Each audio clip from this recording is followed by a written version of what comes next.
ആലപ്പുഴ ജില്ലയിലെ അമ്പലപ്പുഴയിൽ സ്ഥിതി ചെയ്യുന്ന ചരിത്രവും ഐതിഹ്യവും ലയിച്ച അപൂർവം ക്ഷേത്രങ്ങളിലൊന്നാണ് അമ്പലപ്പുഴ ശ്രീകൃഷ്ണസ്വാമി ക്ഷേത്രം.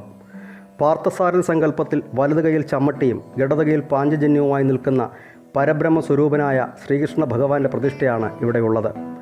ലോകപ്രശസ്തമായ അമ്പലപ്പുഴ പാൽപ്പായസവും അമ്പലപ്പുഴ വേലകളെയും ഈ ക്ഷേത്രത്തോടനുബന്ധിച്ചുള്ളതാണ്. പഴയ നാട്ടുരാജ്യമായിരുന്ന ചെമ്പകശ്ശേരിയിലെ ഭരണാധികാരി പൂരാടം തിരുനാൾ ദേവനാരായണനാണ് ഈ ക്ഷേത്രം പണി കഴിപ്പിച്ചത്.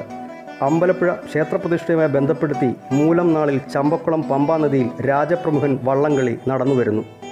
ഈ ക്ഷേത്രത്തിൽ ഉപദേവതകളായി ശിവൻ, ഗണപതി, അയ്യപ്പൻ, ഭദ്രകാളി എന്നിവർക്കും പ്രതിഷ്ഠയുണ്ട്. മീനമാസത്തിൽ തിരുവോണം നാളാണ് ആറാട്ടായി ആഘോഷിക്കുന്നത്. തിരുവിതാംകൂർ ദേവസ്വത്തിൻ്റെ കീഴിലാണ് ഈ ക്ഷേത്രം സ്ഥിതി ചെയ്യുന്നത്. ക്ഷേത്രത്തെപ്പറ്റിയുള്ള ഐതിഹ്യം ഇങ്ങനെ.